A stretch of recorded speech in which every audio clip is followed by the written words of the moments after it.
Hi, I'm Jen from Tea Leaves and Tweed, and here I talk about all things tea. So if that sounds like something you'd enjoy, be sure to subscribe to follow more of what I do.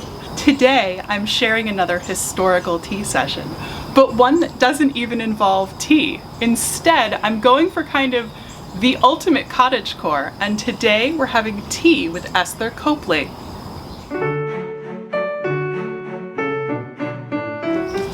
So in my recent blog post where I talked about how this idea that tea was a feminine thing in the British Empire and in Western tea culture came out of this kind of backlash against tea for, frankly, some pretty racist reasons. However, one of the things I talked about was how tea started to be identified with the budding temperance movement in the 19th century in England. But at the same time, there were temperance advocates and people who advocated for home economy who really didn't like the idea of promoting tea because it was foreign and therefore more expensive. And in particular, in her 1841 book, Cottage Comforts, Esther Copley writes that rather than drinking tea, which can be harmful to the health because of the stimulation, she instead recommends common garden herbs in the United Kingdom, such as balm or mint. And being that it is very firmly into autumn and we are going to have our first frost any day now, I thought I ought to harvest my lemon balm and my mint. And what better way to use it than by honoring Copley's suggestion of a native British cup of tea. So let's brew. So here we have our brewing setup. I have my spearmint and lemon balm, which I harvested from my garden this morning. They're just kind of mixed together, and I washed these very well because they do sometimes have bugs in them. They do grow outside. And I also have my dependable Brown Betty teapot, and we're going to give that a little warm with some hot water. This is water that I boiled in my kettle right before I started filming, and we'll just pour that out into the teacup to keep the teacup warm. It's autumn, it's a little chilly, and then we can just stuff our little herbs into our Brown Betty teapot and fill it with water. Oh, you can already smell them.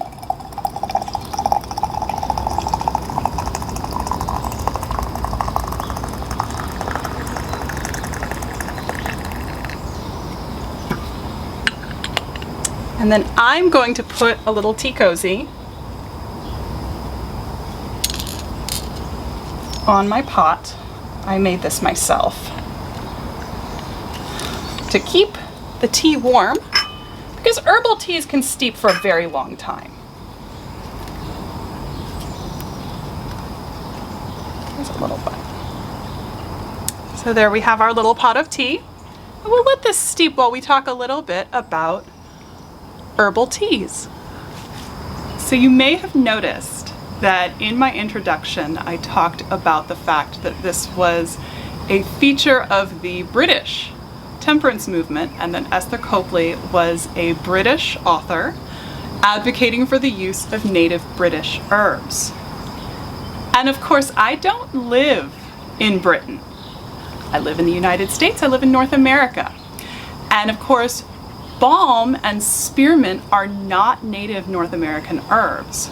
So it's interesting to look at a little bit of the history of the kind of plant colonization of North America, because when colonists came over from Europe, from the British Isles, they brought their plants with them.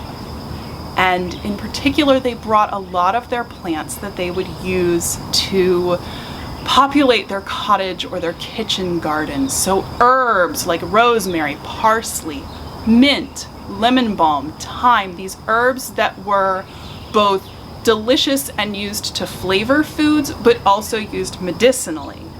And it's interesting to note that spearmint and balm are both members of the mint family.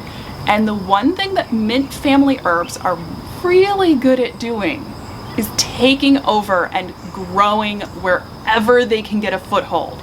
And in fact, my spearmint is not a plant that I planted myself. It's actually part of this glorious little patch of weeds right outside my front door.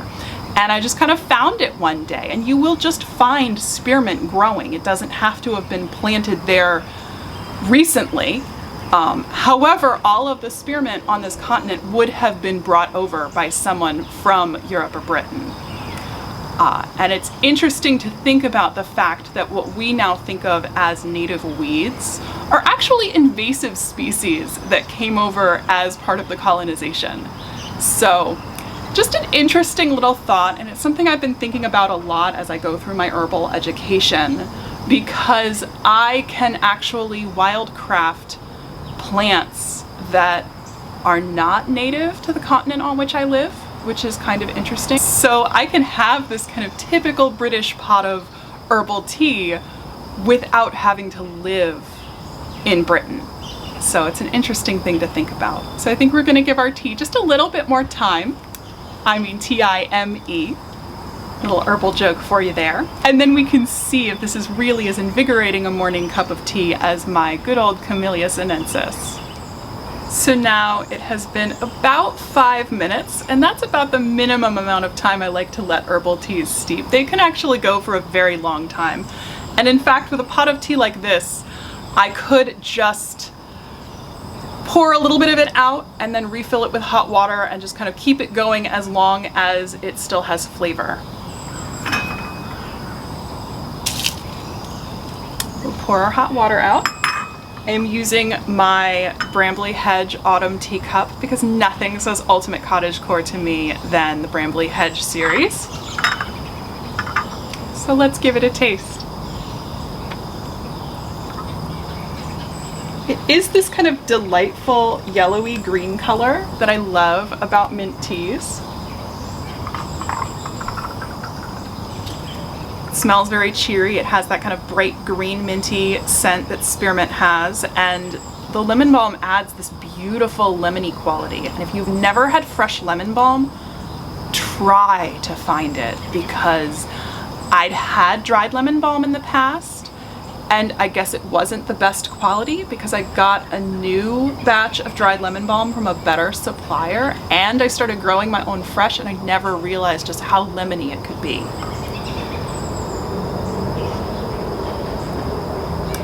It's a very light flavor still. I would definitely let this steep for a little bit longer. This is definitely the kind of tea that a busy cottage housewife could set up to steep first thing in the morning, go about her business, and when she just needs that pick-me-up, she can pour herself a cup and it doesn't matter how long it's been steeping. I will let herbs like this go for hours, honestly, refilling and letting them steep and just kind of continuously brewing. Growing mint always reminds me of two stories. The first is that when I was a child, we had a rabbit. It was a very short-lived pet. Not that the rabbit was short-lived, the rabbit was fine. We just realized that we did not have the capability to take care of her, and my father had built this beautiful handmade wooden outdoor hutch, which was probably part of the problem. And when we tore down the hutch, we had this little patch that had been, you know, where the screen for the rabbit hutch had dropped, all of the droppings. And I had tried to plant an herb garden there years before, and it didn't really take off. But the one plant that survived and thrived was mint. So we had this giant patch of very well fertilized mint right out the back door of our house when I was a child. So we used mint for everything. And then later on, when I was in graduate school, one of my friends lived in a house where his landlord had heard that planting mint can kind of discourage bugs from being in your lawn and then therefore getting into the house. So he planted mint very, very carefully just along the walkway into the house and along the edge of the house. And of course, it promptly took over the entire lawn. So every time they cut the lawn, it smelled fantastic. So I think my tea has cooled off enough for me to drink it. I do love mints first thing in the morning. If you do want something caffeine-free and kind of stimulating, I do love mint as a kind of stimulating first morning tea. And in fact, one of my favorite herbal teas for the early morning is this blend of dried mints from Ivy's Tea Company called Cream, and I just love it. Oh. There's our train. Well, it seems like that train is going to be going for a while, so I hope it's not too loud. I just wanted to make one more note. For those of you who have noticed that I'm using the phrase herbal tea and calling this a tea and not a tisane, I have of course talked about this before on my blog and in a historical video I did where I actually looked at a medieval recipe for what was originally meant by the word tisane, which was a steeped barley beverage. The word tisane, to mean just a generic non-Camellia sinensis infusion, is really a very modern invention. It kind of dates to the early to mid 20th century. Tisane is not really a generic term for herbal beverage. The word infusion has been used, the word decoction has been used, the word decoction has actually even been applied to brewed tea, as I've mentioned in past videos. However, the word tea, both in the languages that it derived from, in the East Asian languages that it derived from, and later on in European and English languages, has throughout history meant beverages that were made from plants, not always plants. If you've ever heard of beef tea, might have to beat Max Miller to that one, maybe. So tea has really meant a steeped beverage since it came into the lexicon. So this idea that you must call an herbal beverage a tisane is actually very new. And I think that the phrase herbal tea really has the advantage of history and popularity of usage. So I am referring to this as a tea. I will probably have to have a cup of Camellia sinensis later today because I do not adhere to the idea that tea is injurious to the health. However, a nice relaxing, kind of perky cup of spearmint and lemon balm is a lovely way to start your day. So this was Tea with Esther Copley from her book Cottage Comforts from the 19th century. I hope you enjoyed this historical tea session, and as always, please leave me comments, request historical figures that have to do with tea, and just say hi to me sometime. Thank you for joining me. I hope I see you again sometime. Bye.